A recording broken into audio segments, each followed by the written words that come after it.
Di hadapanmu adalah Rima, seorang istri dan ibu parubaya yang hidupnya terasa sempurna, di kota Bandung yang sejuk ini.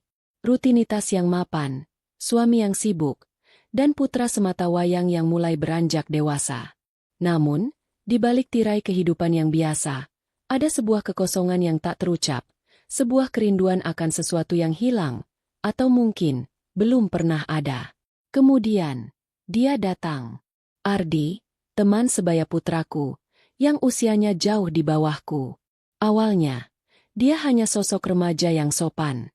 Namun, perlahan tapi pasti, tatapan matanya yang intens dan kata-kata pujiannya yang tak terduga mulai menyelinap, mengusik pertahananku.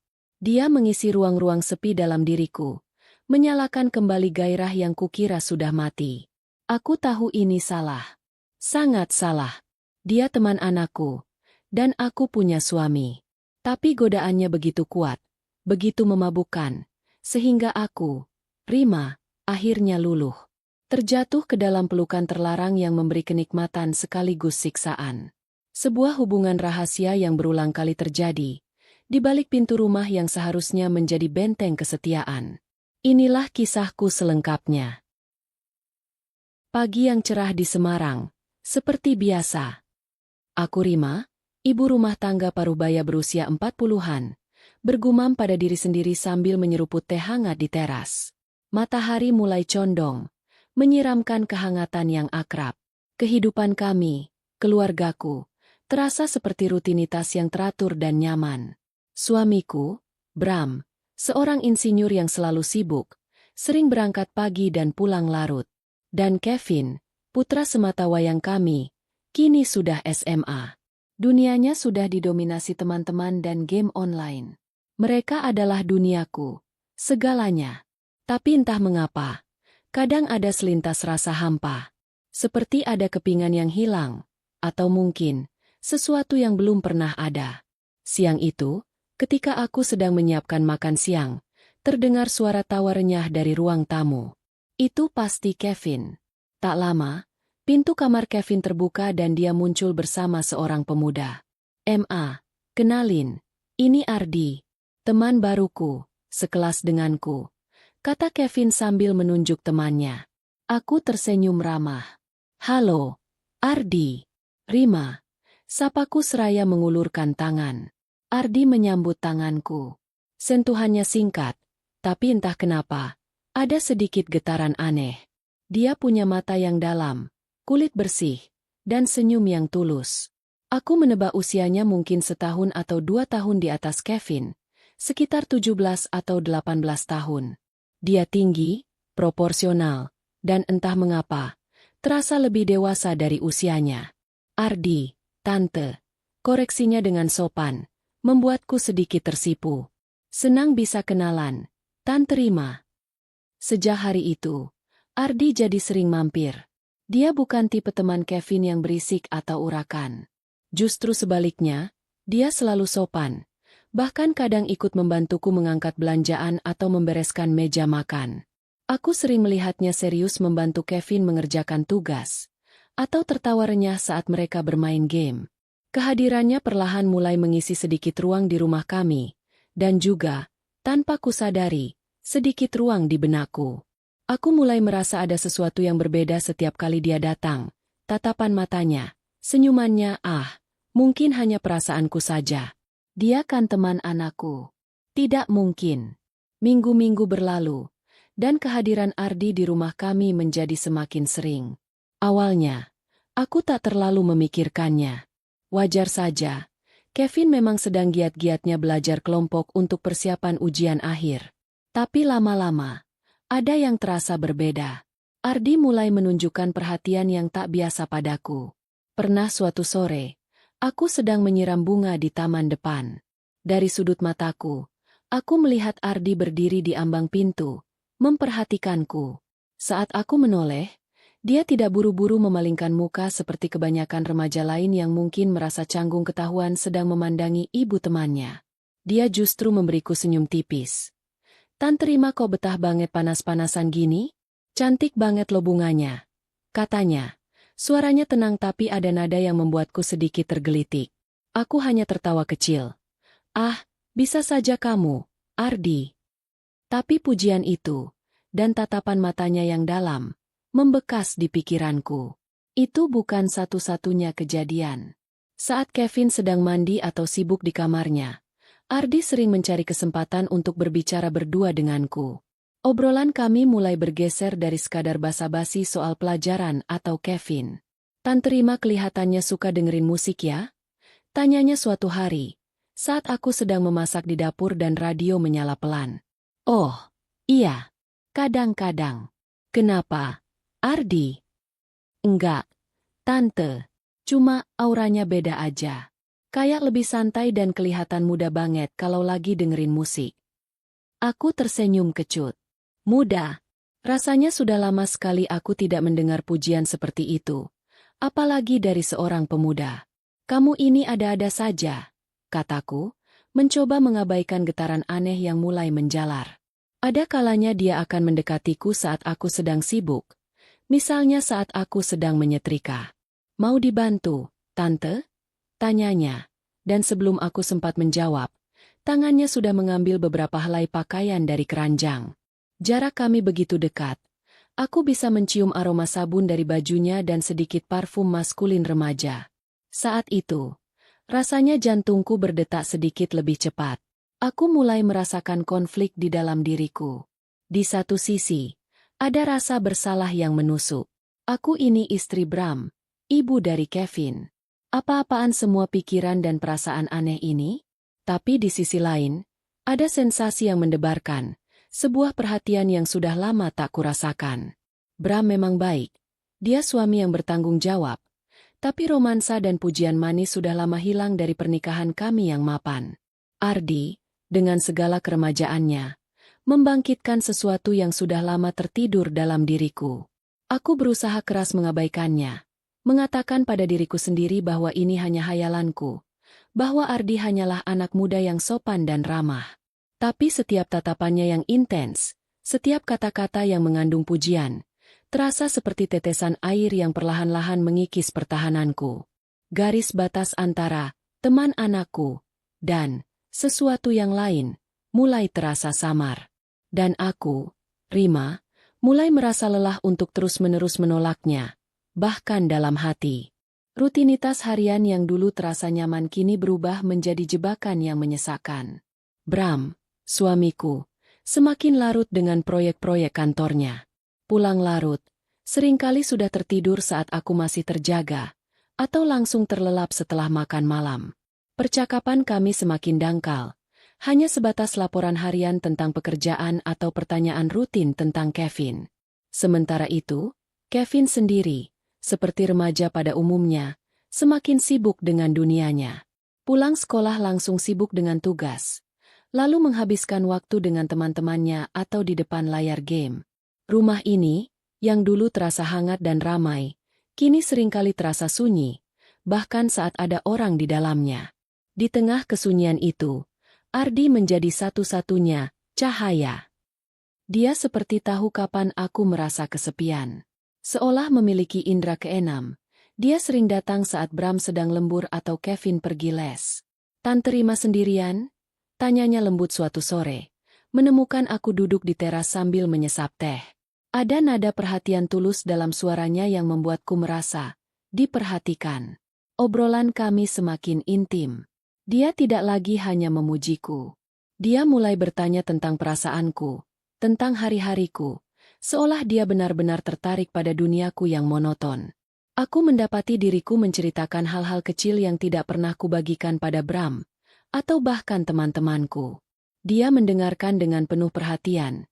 Tatapan matanya tak pernah lepas dari wajahku. Ada semacam koneksi yang terjalin, sebuah ikatan yang seharusnya tidak ada. Suatu kali, saat aku sedang menata buku di rak, Ardi mendekat dari belakang. "Biar saya bantu, Tante," bisiknya. Tangannya terulur untuk mengambil beberapa buku di atas kepalaku. Punggungku menyentuh dadanya. Hanya sedetik, tapi sentuhan itu mengirimkan sengatan listrik ke seluruh tubuhku. Aku menahan napas, mencoba bersikap biasa saja. "Terima kasih, Ardi," kataku, memaksakan senyum sambil memalingkan wajah. Jantungku berdebar kencang, seolah ingin melompat keluar.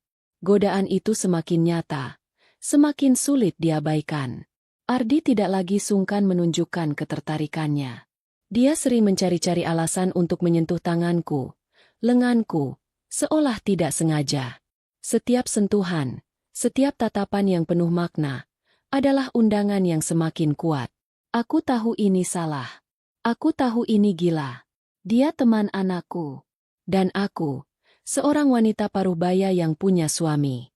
Tapi ada bagian dari diriku yang haus akan perhatian, sentuhan, dan gairah yang sudah lama pudar. Puncaknya tiba satu sore, sekitar pukul 4 sore. Hujan turun rintik-rintik, menciptakan suasana yang remang dan tenang. Bram sedang dinas luar kota, dan Kevin baru saja berangkat bimbingan belajar. Hanya aku dan Ardi di rumah. Dia tadinya bilang ingin mengambil buku yang tertinggal. "Tante Rima kelihatan lelah," kata Ardi tiba-tiba, saat aku duduk di sofa ruang keluarga. Dia mendekat, duduk di karpet di depanku. Tatapan matanya menembus jauh ke dalam mataku. "Ada apa?" Aku menggeleng, tenggorokanku tercekat. Aku bisa merasakan suhu tubuhku naik. "Tidak ada apa-apa, Ardi." Dia perlahan meraih tanganku. Jemarinya membelai punggung tanganku lembut. "Tante Rima." "Aku." Suaranya berbisik, serak.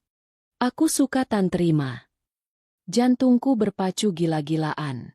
Kata-kata itu diucapkan oleh bibir seorang pemuda yang hampir seusia putraku sendiri, menghantamku telak. Rasa takut, rasa bersalah, dan sekaligus gelombang hasrat yang tak tertahankan bercampur menjadi satu. Aku menarik tanganku, tetapi dia tidak melepaskannya. Tatapan matanya yang memohon dan intens membuatku seolah terhipnotis. Aku tahu ini adalah momen krusial. Garis batas itu, yang selama ini samar, kini diinjak, bahkan nyaris terlampaui. Dan aku, Rima, merasa sangat lelah untuk melawan. Tangan Ardi masih menggenggam tanganku. Kehangatannya terasa menjalar hingga ke seluruh tubuh. Aku menelan ludah. Bibirku terasa kering. Otakku berteriak, "Jangan! Ingat Bram! Ingat Kevin! Ini salah." Tapi hatiku, hati yang sudah lama beku dan haus perhatian, berbisik lain. Ada rasa penasaran yang luar biasa. Rasa ingin tahu tentang sesuatu yang belum pernah kurasakan. Hujan di luar semakin deras, seolah menutupi suara detak jantungku yang berpacu kencang. Ardi perlahan bangkit dari karpet, menarikku lembut hingga aku berdiri. Tatapan matanya yang teduh namun penuh gairah membuatku tak mampu berkedip. Dia mengangkat tangannya, menyentuh pipiku dengan ibu jarinya, mengusap lembut. Sekujur tubuhku merinding. "Tante Rima cantik sekali," bisiknya lagi. Suaranya kini semakin parau. Aku benar-benar ingin Tante Rima. Dalam momen itu, semua pertahananku runtuh. Tahun-tahun yang monoton, kesepian yang tersembunyi, pujian yang tak lagi kudapatkan dari Bram, semuanya seolah terbayar lunas dalam tatapan Ardi. Aku memejamkan mata, membiarkan diriku jatuh. Ketika bibirnya menyentuh bibirku, ada ledakan rasa yang aneh. Rasa bersalah yang menusuk, campur aduk dengan sensasi mendebarkan yang asing. Sebuah ciuman pertama yang seharusnya tak pernah terjadi, dengan seseorang yang tak seharusnya. Setelah itu, semuanya terasa buram dan cepat. Rasa kaget, terkejut, namun juga dipenuhi rasa penasaran yang menguasai. Hubungan terlarang itu dimulai di sore hujan itu, di rumah kami sendiri, yang seharusnya menjadi benteng kesetiaan dan kehangatan. Pertemuan pertama itu terasa canggung, penuh keraguan dari pihakku. Aku tahu aku salah, tapi sentuhan Ardi entah mengapa terasa benar di saat itu. Dia memperlakukanku dengan kelembutan yang sudah lama tak kurasakan. Dia memujiku, menatapku seolah aku adalah satu-satunya wanita di dunia. Dan aku, seorang wanita parubaya yang merasa dirinya mulai tak menarik, merasakan jiwaku hidup kembali. Hubungan kami berlanjut. Berulang kali, kami menjadi sangat lihai mencari celah. Ketika Bram ada jadwal lembur mendadak. Ketika Kevin menginap di rumah temannya atau ada kegiatan ekstrakurikuler sampai malam. Setiap kali ada kesempatan, Ardi akan muncul, dan kami akan kembali terjebak dalam pusaran godaan dan hasrat yang terlarang itu. Setiap selesai, gelombang rasa bersalah akan menerpaku begitu kuat. Aku akan menatap pantulan diriku di cermin, merasa kotor dan jijik pada diriku sendiri. Bagaimana bisa aku, Rima, melakukan ini pada Bram, pada Kevin? Rasa takut ketahuan adalah bayangan yang tak pernah hilang. Setiap suara mobil yang masuk pekarangan, setiap kunci yang berputar di pintu, akan membuat jantungku berdebar kencang. Takut Bram atau Kevin tiba-tiba muncul dan mengetahui segalanya.